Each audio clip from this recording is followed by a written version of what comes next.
விஜய் முதலமைச்சரா பதவி ஏற்கும் போது யாருமே எதிர்பார்க்காத ஒரு சர்ச்சை பிடிச்சிருக்கு. முதல்ல வந்தே மாதரம் பாடல பாடினாங்க, நெக்ஸ்ட் ஜனகணமன பாடல பாடினாங்க, அடுத்ததா தான் தமிழ் தாய் வாழ்த்தையே பாடி இருக்கிறாங்க. உடனே விமர்சனம் பல ஆங்கிள் இருந்து எழுந்து வருது. தமிழுக்கு முன்னுரிமை கொடுக்காம வடமொழி பாடலுக்கு முன்னுரிமை கொடுத்ததன் மூலம் விஜய் தன்னுடைய திராவிட தமிழ் தேசிய அரசியல் இருந்து விலகி போறாரா? அடுத்ததா விஜய் பிஜேபியினுடைய பி டீம்னு சொன்னோம்ல, அதுக்கு இதுதான் அத்தாட்சி. இதுக்கு முன்னாடி எந்த அரசு தமிழகத்துல ஆட்சி அமைச்சாலும் சரி, தமிழ் தாய் வாழ்த்து தான் முதல்ல பாட வைப்பாங்க. அத விஜய் இன்னைக்கு மத்திய அரசுக்கு விட்டு கொடுத்துட்டாரு. இந்த மாதிரி சோசியல் மீடியால பல ஆங்கிள் விமர்சனம் எழுந்துகிட்டு இருக்கு. இந்த விமர்சனம்லாம் சரிதான் 2026க்கு முன்னாடி. காரணம் என்னன்னா, தமிழக அரசாணை 2021 படி தமிழ் தாய் வாழ்த்து மாநில பாடலா அறிவிச்சாங்க. கூடவே தமிழகத்தில் இருக்கிற எல்லா அரசு அலுவலகங்களையும் கல்வி நிறுவனங்களையும் ஒரு விழா தொடங்குறாங்கன்னா அந்த விழாவினுடைய தொடக்கத்துல தமிழ் தாய் வாழ்த்து தான் பாடணும்னு அரசாணையை வெளியிட்டு இருக்கிறாங்க. ஆனா இந்த விதியை மீறி மாநில பாடலான தமிழ் தாய் வாழ்த்தை புறக்கணிச்சதுக்கான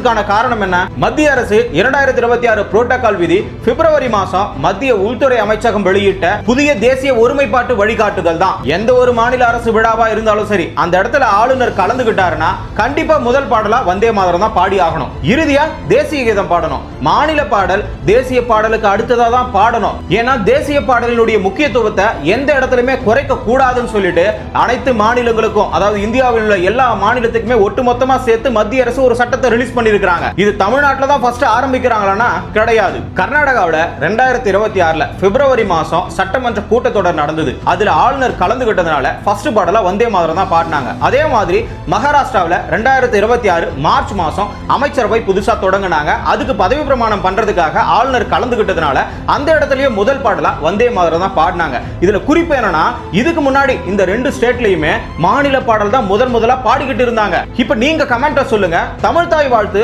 3வது இடத்துக்கு போனதுக்கு காரணம் விஜயா இல்ல மத்திய அரசினுடைய விதியா?